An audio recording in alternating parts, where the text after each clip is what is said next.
ललाट पर तेज है। भाद्र मास का महीना, सघन बादल गगन में छाए हैं, चंद्रमा को ढक दिया। आ रहे हैं ठाकुर जी चंद्रवंश में, लेकिन चंद्रमा को ढक दिया बादलों ने, मेघों ने। चंद्र रोने लगे। भगवान ने ऐसी माया की कि सारे बादल छट गए, पानी बरसने लगा, बिल्कुल गगन मंडल सब। चंद्रदेव निकल आए, तारा निकल आए। भाद्र मास था, गर्मी थी, लेकिन ठाकुर जी के आने के समय मंदा मंदा वायु, हवा धीरे धीरे, वायु मंदा मंदा प्रविशति, धीरे धीरे बहने लगी। ठंडी शीतल हवा, हवा के दो प्रकार, गर्म हवा और अति शीतल। अति शीतल से ठंडी लगती है, गर्म से गर्मी लगती है, मध्य में चले, मध्य हवा चले। रात्रि के 12 बजने वाले हैं तो मथुरा में ब्राह्मणों के यज्ञशाला की अग्नि कंस के अत्याचार से बुझ गई थी, वह एकदम प्रज्वलित हो गई, अग्नि जल गई। सुखदेव भगवान कहते हैं अथ सर्वगुणोपेतः कालः परम शोभनः। काल शोभनीय हो गया। यमुना महारानी का कलकल करने वाला जल शांत हो गया, निर्मल हो गया, स्वच्छ हो गया, वायु बहने लगी। रात्रि का पहर है, पक्षी जाग गए, ठाकुर जी जाएंगे, अभी निकलेंगे, दर्शन होंगे।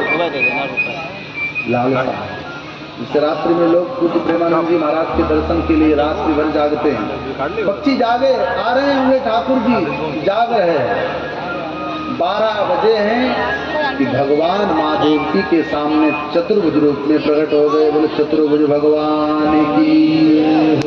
अभी केवल कथा सुने, हम जब बताएंगे तब उत्सव मनाएंगे, तब तक कोई भी न खड़ा हो न चले, शांत बैठे। 12 बजे ठाकुर जी चतुर्भुज रूप में पधारे। देवकी मैया ने देखा तो मुंह मोड़ के बैठे। ऐसा बेटा नहीं चाहिए, 4 हाथ वाला कहीं बेटा होता है। बालक तो बहुत देखे दुनिया में, लेकिन इस बालक को मैंने ऐसा देखा, ये अद्भुत बालक है। तम अद्भुतम बालकम विवक्षणम चतुर्भुजम शंख गदार आयुध। कैसा बालक है? अद्भुत बालक है। हमें अद्भुत बालक नहीं चाहिए, बेटा तुम 2 भुजाओं के बन जाओ। तो श्री कृष्ण कहते हैं मैया एक शर्त है, हम तुम्हारे घर बेटा तब बनेंगे जब तुम्हें वचन दो कि 12 वर्ष तक हम तुमसे दूर रहेंगे, तो हम बेटा बन जाओ। देवकी ने कहा मेरे 6 बेटे मारे गए, 12 वर्ष का और वियोग सहन कर लेंगे, लेकिन ये तो जगत पिता का रूप है, मुझे पुत्र रूप में तुम बन चाहिए, बेटा बन जाओ। ठाकुर जी कहते हैं कि 12 वर्ष का वियोग सहन करना पड़ेगा, 12 वर्ष के बाद हम लौट के आएंगे। मैया ने पूछा कहाँ जाओगे? तो भगवान कहते हैं कि एक मेरी और माँ है गोकुल में, यशोदा मैया। 12 वर्ष तक लालन पालन यशोदा मैया करेगी, फिर लौट के आएंगे। देवकी प्रसन्न हो गई, बड़ी करुण कथा गाई। भगवान तुरंत 2 भुज के बन गए, और 2 भुज के बने तो वशिष्ठ जी डर रहे हैं कि भगवान को हम गोद में लेकर गोकुल पहुंचाएं तो कैसे पहुंचाएं, हथकड़ी बेड़ी लगी, बंधन लगे हुए हैं। भगवान मुस्कुरा रहे, पिताजी लेकर के तो देखो गोद में, तुम्हारे सारे बंधन खुल जाएंगे। ये जीव का स्वभाव होता है। जीव क्या कहता है? बेटे को पढ़ा ले फिर ये काम कर लेंगे, बिटिया का ग्रेजुएशन हो जाए फिर ये काम कर लेंगे। ये बंधन, ये बंधन, ये बंधन, मकान बनाना, प्लाट लेना, गाड़ी लेनी। भगवान कहते अरे प्यारे, हमें अपनी गोद में ले लो, बंधन बंधे रहने दो, फिर हमारा काम है कि बंधन को खोलना। तुम गोद में तुम लोग कर देखो, पहले से तुम डर रहे हो। जैसे वसुदेव जी ने गोद में लिया, ये हम लोग भी घबराते हैं ना, ये काम हो जाए तब भजन करेंगे, तब कथा सुन लेंगे, ये काम बाकी है। ठाकुर जी कहते तुम कुछ करो तो बंधन तो हम खोलेंगे। वसुदेव जी की गोद में ठाकुर जी आए, हथकड़ी बेड़ी टूट गई, बंधन टूटने लगे, जेल के फाटक खुल गए, पहरेदार सब सोने लगे खर्राटे मार मार के। भगवान को सर पे रख करके जब चले हैं बच्चे,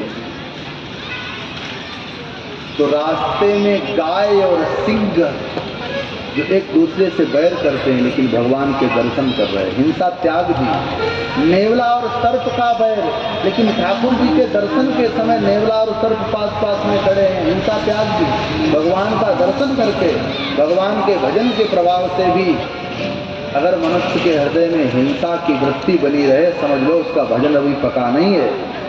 भगवान का भजन बढ़ेगा तो हिंसा की वृत्ति निकल जाएगी। गाय सिंह सब दर्शन कर रहे, पानी बरसने लगा तो शेष नाग ठाकुर जी के ऊपर छाया करके चलने लगे। जैसे वसुदेव जी महाराज यमुना जी में आए तो यमुना जी कंठ से ऊपर, यमुना भगवान की पत्नी है, यमुना को लगा लाओ अपने पति का आलिंगन कर ले। ठाकुर जी को लगा कि ससुर जी पास में हैं और तुम हमारे गले से लगना चाहती, थोड़ी मर्यादा का पालन करो, थोड़ी मर्यादा का पालन कर लो। बूढ़े पिताजी के साथ में तुम मिलना चाहती हो। कन्हैया को क्रोध आया और यमुना महारानी की एक लात मारी। यमुना जी तुरंत सूखकर घुटनों तक रहे। यमुना पार आकर वसुदेव जी ने नंद भवन में नंद बाबा के यहाँ यशोदा की पलंग पर कन्हैया को लिटाया और वहां से छोरी को उठाया। जैसे यमुना पार करके मथुरा में आए तो पहरेदार जाग गए, फाटक बंद हो गए, हथकड़ी घड़ी लग गई। भगवान जब करते हैं तो ऐसा भी करते हैं।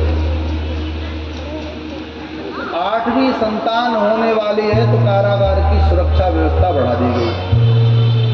उस कन्या ने जैसे रोने की आवाज की